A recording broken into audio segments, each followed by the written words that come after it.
দর্শক আসসালামু আলাইকুম। আমি আরও একটি নতুন রেসিপি নিয়ে হাজির হলাম। আজকে আমি ঘরে থাকা অল্প কিছু উপকরণ দিয়ে বিকেলের একটি অথবা সকালের নাস্তার রেসিপি আপনাদের সাথে শেয়ার করব, যেভাবে আপনারা বাচ্চাদের স্কুলে টিফিনে দিতে পারেন এবং বড় ছোট সকলেই খেতে পারেন। সেই রেসিপিটি আজকে আমি আপনাদের সাথে শেয়ার করব।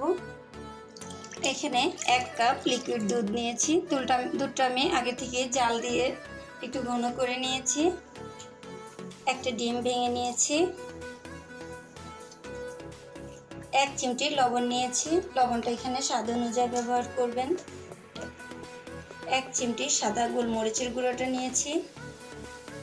এখানে আমি কিছু ড্রাই ভেজিটেবল একটু আগে থেকে সিদ্ধ করে নিয়েছি। আমি হাফ সিদ্ধ করে নিয়েছি।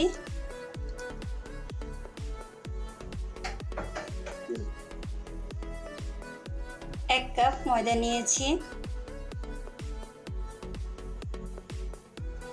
এখন আমি ভালো করে ময়দাটা সবজির সাথে একটু ভালো করে ডিম ময়দা সাথে ভালো করে মিশিয়ে নিচ্ছি।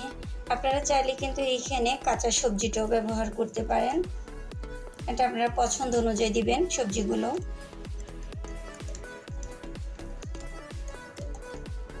আমি ব্যাটারটা ভালো করে মিশিয়ে নিয়েছি। এখন আমি একটা গোল চামচ দিয়ে ভালো করে মিশিয়ে নিচ্ছি ব্যাটারটাকে। ডোটা এরকমভাবে গুলিয়ে নিয়েছি। আমি একটা টিস্যু পেপার দিয়ে হালকা করে একটু তেল ব্রাশ করে নিচ্ছি।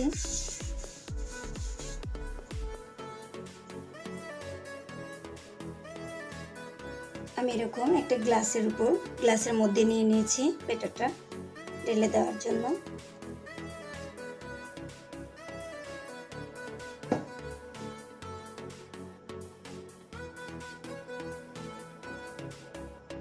আমি এভাবে একটু ঘুরিয়ে লাগিয়ে নিচ্ছি।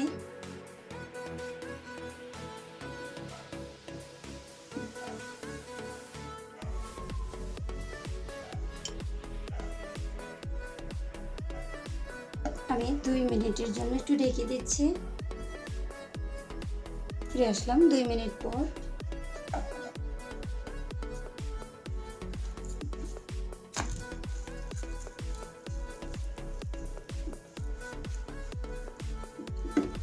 এই পরোটাটা একবার হাতে বানিয়ে দেখবেন, এত অসম্ভব মজাদার একটি পরোটা।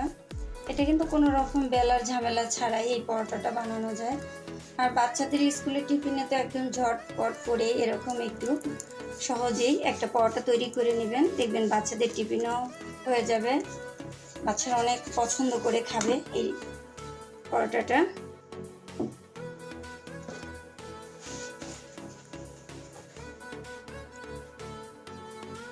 এখন আমি অল্প করে একটু তেল দিয়ে দিচ্ছি।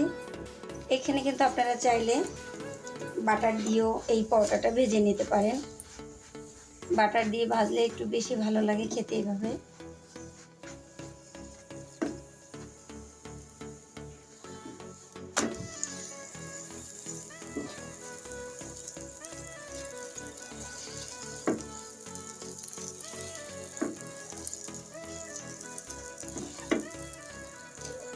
এক্ষেত্রে চুলার আঁচটা একদম মিডিয়ামে রাখবেন,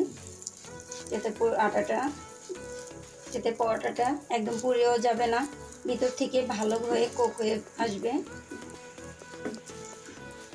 চালটা বাড়ানো থাকলে পরোটাটা পুড়ে যাওয়ার সম্ভাবনা থাকে।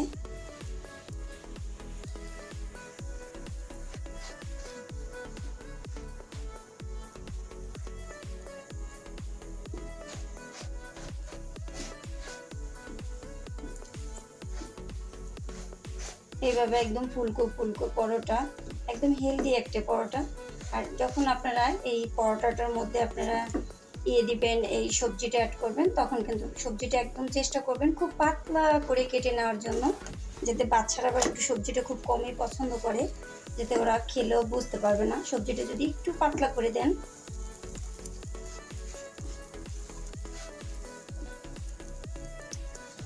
দেখুন এভাবে যদি আমি সবগুলো পরোটা এভাবে ভেজে নিচ্ছি। আমি আপনাদের সুবিধার ক্ষেত্রে আমি আরও একটু দিয়ে দেখাচ্ছি।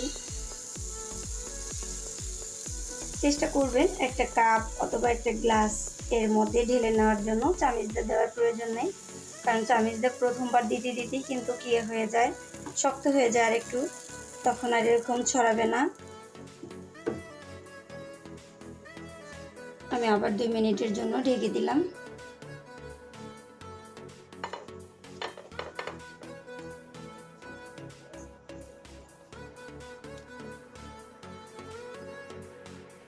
সবগুলোই আমি এইভাবে বানিয়ে নিচ্ছি। তৈরি হয়ে গেল 10 মিনিটেই ভেজিটেবল পরোটা। দেখুন কত সুন্দর হয়েছে। এরকম একটি পরোটা যদি আমরা চটপট করেই বাচ্চাদের স্কুলের টিফিনে দিই, তাহলে কিন্তু বাচ্চারা অনেক খুব পছন্দ করে খায়। যদি আমার রেসিপিটা আপনাদের একটু ভালো লেগে থাকে, তাহলে আমার ভিডিওতে একটি লাইক দিয়ে দিবেন এবং আমার চ্যানেলে একটি সাবস্ক্রাইব করে দিবেন।